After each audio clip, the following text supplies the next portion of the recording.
A8 autobidea, Elgoibar parean. Natura eta gizakia nor baino nor ari dira hemen. Sí, la malla de seguridad la instalamos el otro día, la estamos rematando. Errepidea egintzenean zati handi xamarra kendu zitzaion mendiari, eta haran estua izaki, bide bazterreko ezponda oso garaia eta aldapatsua suertatu zen. Duela 40 urteko eraikuntza teknikak ere ez ziren gaurkoak. Ondorioz, toki ezin egokiagoa da hau harri jausiak sarri gertatzeko. Orain egiten ari diren lanek, mendiari bere lekuan eustea dute helburu. Hemen ikusten batzue, hemen gaude, altura nahiko desente, dira 73 metro, orduan, orain dela 7 hilabete egon zan erorketa bat. Erori zan zatia guztie. Eta, bueno, behintzat hemen nola geneuken, hemengo pantaila, behintzat erorketa harrapatu zion pantaila. Orduan, sortuko genuen eta harriak ez ziren aiatu karreteraino.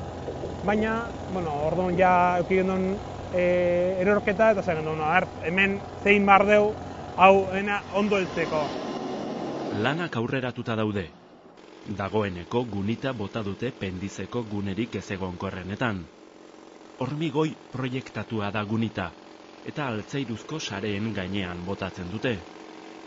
Mendiari eusteko arkaitzean barrena, gero sartuko dituzten buloi edo torloiuek indar handiagoa egin dezaten eta eremu zabalagoan eragin dezaten laguntzen du. Fase horretara iritsi aurretik ordea, ezinbestekoa da finkatu beharreko ezponda ongi eta sakon ezagutzea. Lehen urratsa hortaz, mendiaren kartografia edo mapa moduko bat egitea izaten da. Cuando se produce una rotura, lo primero que hay que hacer es... Haustura gertatzen denean, lehendabiziko lana da planoen geometria eta jarraitutasuna aztertzea. Por ejemplo, esto es un plano... Geruza hau adibidez, plano bat da. La estratificación, y existen otras familias de planos... Geruzak multzoka antolatzen dira ezpondan, elkarren artean etenak dituzten blokeetan. Aislados por discontinuidades. Entonces, para iniciar el estudio... Hasteko, egitura datuak jaso behar dira. Planoen orientazioa, malda, okertasuna. Medir la orientación de esos planos, la línea de máxima pendiente del plano y la inclinación de ese plano. Horrela definitzen da plano bat. Eta azkenean, arkaitzaren haustura eredu bat lortzen du. Fracturación de la roca. Hau ulertzeko imaginatu folio sorta bat. Inklinatzen baditugu, helduko da momentu bat non elkarren gainera irristatuko diren, eta erori. Arratsaldeon istripua gertatuta 6 ordura oraindik ere A8 itxita dago, 2 norabidetan nire atzen ikusi dezakezuenez, arrokak oraindik ere errepidean lurrean botata daudelako. Zumaian 2005an antzeko zerbait gertatu zen, baina ez da hain sinplea. Mendiaren egitura dago beti horrelako gertakari baten atzean, hala nola, pisua, geruzen jarraitutasuna, tarteak azala leuna ala zimurtsua duten, lokatzezko betegarriak dituzten. Datu hauek guztiak biltzen dira ezponda aztertzerakoan. Baina beste faktore askok ere, euriteek eta temperatura aldaketek adibidez, badute zerikusia. Nola nahi ere, ezpondaren egituraren analisiak erortzeko arriskua duten bloke edo multzoak identifikatzen ditu. Multzo edo bloke bakoitzaren arriskua segurtasun faktoreak neurtzen du. Una vez que conocemos el... Ez egonkortasunaren tipologia ezagututa, hau da, bloke bakoitza eta bere marruskadura angelua, beste indar bat sartzen dugu, ainguraketa indarra. Indar guztien baturak segurtasun faktore bat ematen du. Guk 1,5koa lortu nahi dugu. Hortaz, kalkulu horiek guztiek esaten dute non sartu behar dituzten buloi edo torloiuak, zenbateko luzera izan behar duten, eta zenbateko indarrarekin eutsi behar dioten mendizati horri. Bueno, esto que tenéis aquí es un anclaje... Hau ainguraketa buloi bat da. Hay diferentes tipos de... Ainguraketa modu asko dago, ezponda barruan sartzea da kontua azkenean. Para sostenerlo, vamos... Y esto que tenemos aquí... Hauek propio, toki honetarako pentsatuak dira. 40 tonako indarra egiteko. Son anclajes de barra diseñados para una tensión de 40 toneladas. Hortik gora kablera pasa behar duzu, baina hemen nahikoa da. Tienes que pasar a otro tipo de anclaje superior. Hauek 18 metro dituzte.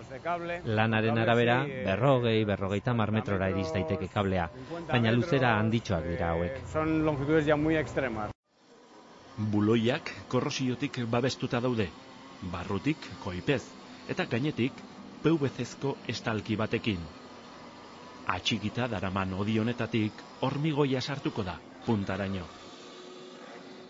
Matako da zu perforatxo egiten duzu, eta normalen azkeneko parten daukezu hor iteko tapoi bat bezala. Hor mortero sartzen duzu, beko parteraino, hoi ja indarratzen duenen, ja daukezu zu posibilitate tiratzeko.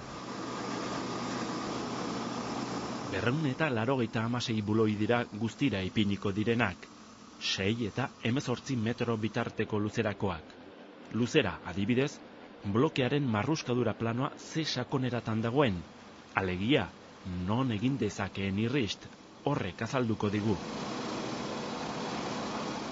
Bakoitza bere lekuan sartzea ez da lan makala. Sartzen ari diren honek 12 metro eta ia 300 kiloko pixua du. Handienak esan bezala, 18 metroko luzera dute, eta 200 kiloren bueltan dabiltza.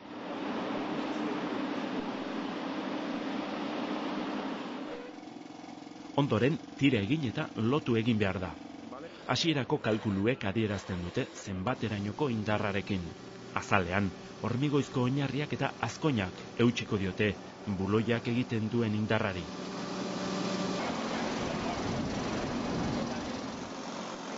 Lana ez da horra maituko. Sasiz estalita dagoen hau, sare dinamiko bat da. Sare hauek 16 tona arteko harriak jaso ditzakete. Suitzatik dator teknologia hau. Horrelako batek duela 7 hilabeteko Luiziari egin zion aurre, eta lana amaitzeko berria jarri beharko dute haren lekuan. Bukatzeko eremu guztia pantaila moduan zabaldutako sare mehe batez estaliko dute. Buloiak, sarea, pantaila, horiekin guztiekin nahikoa beharko luke. Edo ez? Riesgo zero da imposible, oso zaila da. Zu hemen egiten duzun, eta beti daukazu segurtasuna ondo egin duzula, daukazu faktore bat beti kalkulo egiteko, pixka korraxa potentzea, baina riesgo zero ez dago. Izan ere, inoiz ez da jakiten, goitik zer etor daiteke.